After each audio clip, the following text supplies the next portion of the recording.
Hello, everyone. My name is Jim Craig, and I'm today's host and welcome back to Goffstown Today, the new local public affairs program brought to you by the Goffstown Democratic Committee.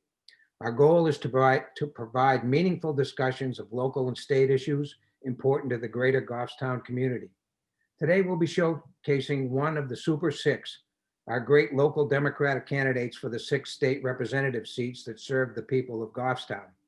They are me, Jim Craig, Robin McCune, Richard Bruno, Gary Evans, who's running in the Floterial District for Deering, Goffstown, and Ware, and Melanie Renfro Hebert, and last but not least, our first guest, Judy Lanza, who's been a resident of Goffstown for 28 years, and I'll let her explain the rest of her background and why she's running for state rep. So, Judy, welcome to the show. It's nice to see you here.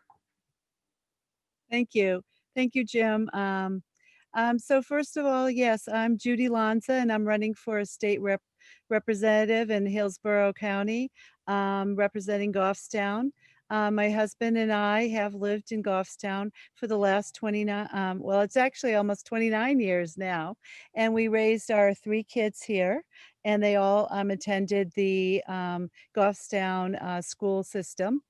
And in the past, I served as a parent representative on the Goffstown School Board, and I'm actively involved in the Goffstown Mothers Club, and have raised funds for the Goffstown High School Scholarship Committee. I also have volunteered for the multiple presidential elections, as well as elections throughout candidates who are running. And my house was open multiple times to as a staging location. And I had a lot of fun with all that.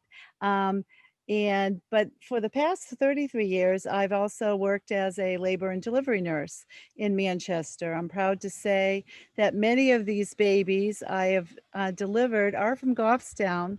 And I want to say, and now many of them are of voting age. So anyone who's 18 years of age or older out there, I'd like to say that please get out there and vote, because your vote matters and very important. So in becoming a state representative, I want to be a voice in Goffstown and bring it to Concord for all Goffstown residents, including babies and senior citizens. Whether it's affordable health care or lowering taxes, I will fight for what's best for you and your family. I will listen to concerns and bring these concerns to the State House. I want to make a difference and not vote against every bill that is brought up, meaning that right now there's a lot of bills that the current representatives that we have that are turned down a lot. And I think having, many of us get in as Democrats, I think we need to have that representation there so that we can bring the concerns of the citizens of Goffstown and actually get some of these bills passed and move forward as well. So my top concerns are, of course, healthcare. I am a nurse, so that's really very, very important to me. Getting through this pandemic together, gun safety, improved educational outcomes for all students in these challenging times, supporting families during these times when parents may have to stay at home due to the coronavirus, because their children are being taught the hybrid or the remote model. I also am also concerned about the economic challenges that the residents and small businesses will face.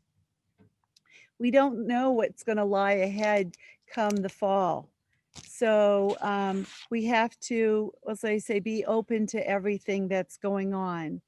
I feel that as a nurse, I have great organizational skills, great flexibility, and have a very empathetic ear. I feel that the pandemic has challenged us all, especially children and families and the elderly. In voting for me, I will bring the knowledge of my nursing to ensure that we stay safe and healthy here in Goffstown. Please continue to wear a mask and practice social distancing and wash your hands and use hand sanitizer. This is not a joke. This is very, very important. It's um, it's so important that you continue to do this. When I am voted in as a state representative, I would like to work on the Health, Human Services, and Elderly Affairs Committee. I was going to say, really, I would appreciate your vote. I appreciate your time. And I really want to make sure that you get out to vote on September 8th and November 3rd. And you can either go either by voting in person or you can vote absentee ballot. It's so important. Your vote matters. And this is a very important election period. So please remember to get out and vote. So thank you for your time. Thank you, Judy. You got my vote. And, I was just thinking while you were talking that that's one of the nice things about the New Hampshire legislature is that there's 400 of us, and it allows people like you with your nursing background and, whatever, plumber or pizza salesman, anything, anybody can do to run for the legislature. And so that everybody has access to their legislators and everybody approaches the law through their own lens. And having been there, it really does work. It's cumbersome sometimes, but it's a nice way to effectuate the Constitution in New Hampshire. So thank you very much, and like all of us, good luck for all of us Democrats. And the second part of the show, I'm very happy to have one of my old friends who's a current state representative from Manchester in District 19, Bob Backus, is here with us. And Bob is a Manchester lawyer. He served in the House since 2012, I guess, a graduate of Wesleyan University and Harvard Law School. And as far as I know, he's always been interested in energy and environmental issues all the way back to Seabrook Power Plant, at least. I think Bob's been involved in that. He served in the House Committee of Science, Technology, and Energy, and he hosts his own Manchester television show, Progress Report. I don't know if you're going to keep doing that, Bob, but thank you very much for being here. It's nice to have you. Well, thanks, Jim. And I hasten to add, I am a Goffstonian by birth and education. And my dad was the town doctor. I was going to ask Judy if she remembers the Moore General Hospital, where my father was chief of surgery and did a lot of other things there too. So I have great Goffstown roots, and it's really great to be on with you as a newly arrived Goffstonian and be with you on this in this show. You're absolutely right. I've been interested in energy for many, many years. I brought along this this poster from 1976. This was a poster by those that were supporting Seabrook and opposing me. What'll be New Hampshire? Cook food or raw food? This is from Public Service, who at the time was attempting to build 2 giant nuclear reactors where one now exists in Seabrook. The other one went kaput at 23% completion. Public Service went bankrupt. But I used to get a lot of questions about that because I was pretty sure nuclear power was a very poor idea. And Seabrook was certainly a terrible site. But people said, well, if you're not for nuclear, what are you for? Because we have to have our electricity. Nobody doubts that. That's what this thing's all about.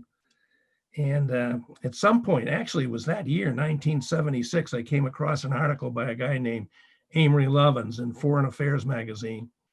And he said, he laid out the answer right there. And his answer was principally, we can do more with the energy we have. We don't need to create a whole lot more bulk power. And he coined the phrase negawatts. I don't know if you're familiar with that phrase, Jim, but we were thinking about megawatts. Seabrook is like 1,200 megawatts. That's a huge power plant. And a negawatt is just as good as a megawatt, because it means you're going to do more of the services you need with energy while using less energy, and thereby creating less pollution or nuclear waste or whatever you have that concerns you. So that got me really interested in the whole subject of energy, and I've been pursuing it ever since. And as you mentioned, I now have the honor to be the chair of the committee. I'm going to miss not being there. It's been a wonderful experience. And as time has gone on, how things have changed. So let me, I assume you were chair of the Science Technology Committee, correct? That's correct.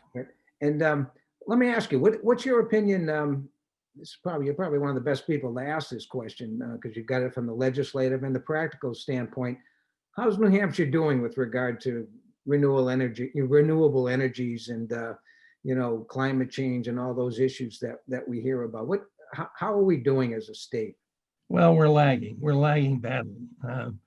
There's an outfit called the American Council for an Energy Efficient Environment down in DC, and they rank the states. And New Hampshire now ranks number 20 in the nation for energy efficiency, which is the Amory Lovins thing about negawatts and using your existing energy better to meet your needs and not needing new energy. But we're last in New England. And on renewable energy, we're also pretty much last. Renewable energy doesn't mean, it means a new supply of energy, but we're getting it from renewable sources, non-polluting sources particularly, of which the prime examples are wind and solar. What are some of the things that the state isn't doing or should be doing that makes us lag in New England? Well, the big fight we have is whether or not it's proper to add any item, however small, to the average electric bill in order to invest in energy efficiency and renewables.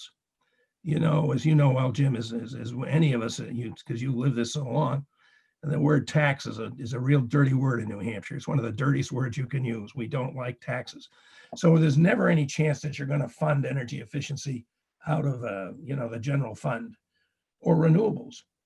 But when we went to a diversified, a decentralized energy system back in the 90s, led by Senator Jeb Bradley, a Republican of Wolfboro, when we broke up the utility and said, no public service, which is now part of Eversource, of course, no public service. We're not going to let you own your generating plants.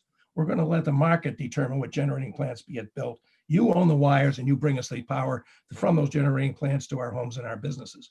That was the decentralization and the splitting up of generation from transmission.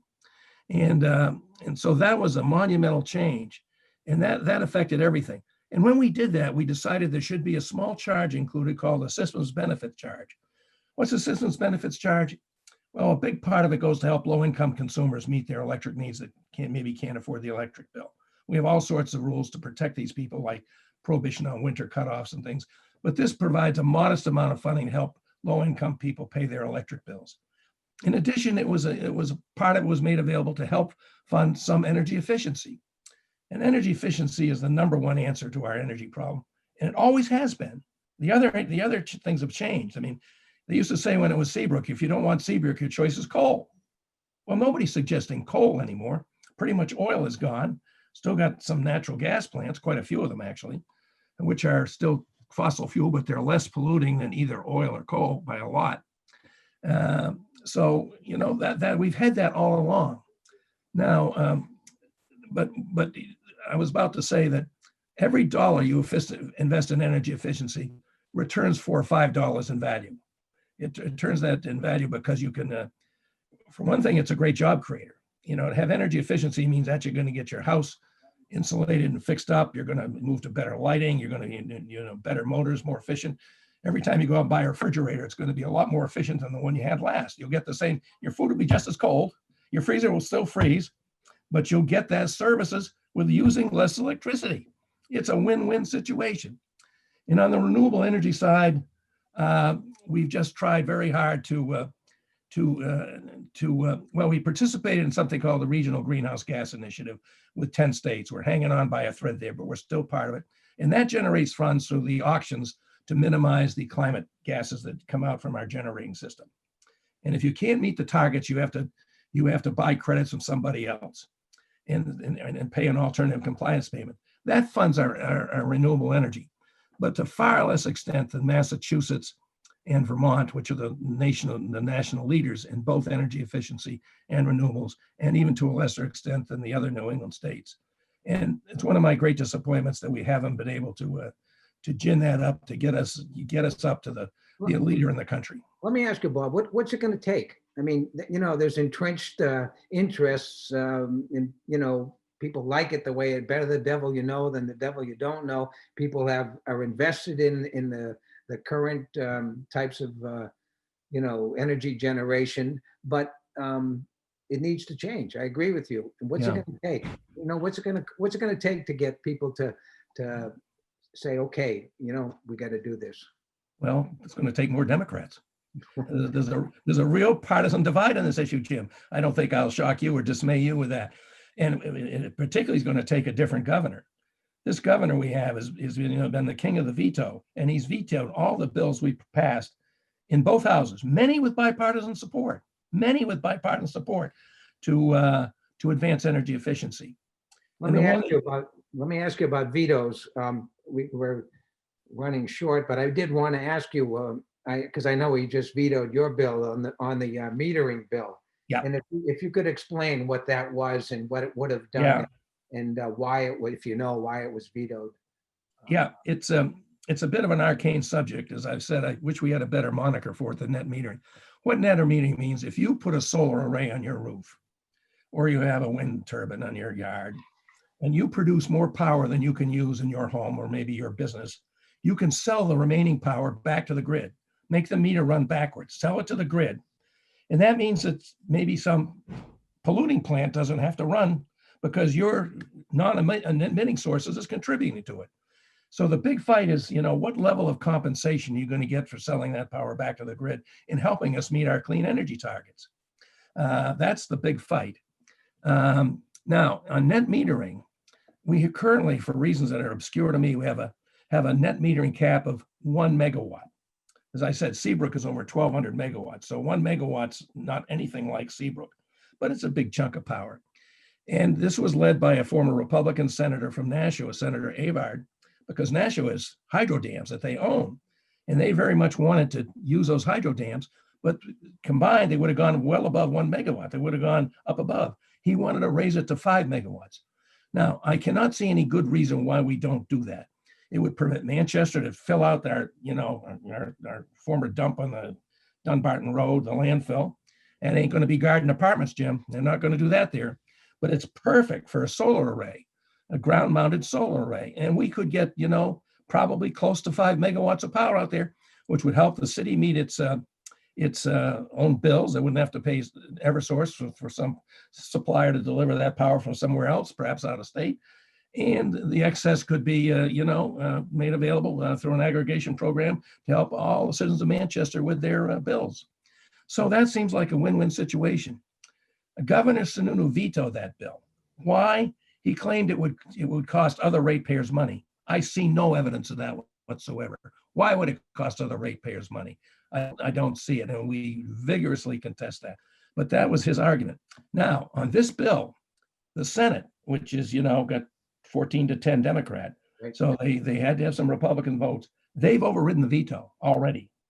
And we're coming back, as you probably know, on September 16th. We're going back into that crazy ice arena at Whittemore Center at the UNH, and we'll all be wearing our face shields and yada, yada, yada, in this crazy world. And we are going to try and override that veto. We've come very close, but it's going to be tough. But that's the number one veto we're looking at, to override that and let this go forward. And it's not only cities, there are businesses that want to get in on this too, like Monadnock Paper up in Bennington, New Hampshire. They've got hydro facilities. They'd like to combine and go above 1 megawatt. And why not? That's a great idea. So that's the number one thing. I guess we're running out of time, and I just want to thank you for all you've done for the state. I don't know, that's not my expertise, but I'm glad you have been there all those years, keeping an eye out for the state and slowly pushing us Yep. toward the right way. And I understand you're not running again, and I'm sorry about that. I'd love to serve I'm with kind you of sorry again. too, but I'm glad you're running, Jim. I think you'll be great if you can get back. Thank You me were the too. you were a former deputy leader, so you got good chops on and good experience and good knowledge of the process. Yeah, thank you, Bob. All So right. thank you. So in closing, you can watch these programs here on GTV through the video page on our website, goffstowndems.com, by searching for the Goffstown Democrats YouTube channel, or on our Facebook page, facebook.com Goffstown Dems. Please like and share them widely. So thank you very much for watching, and thank you both for taking the time to be here with us, and onward and upward. Thank you.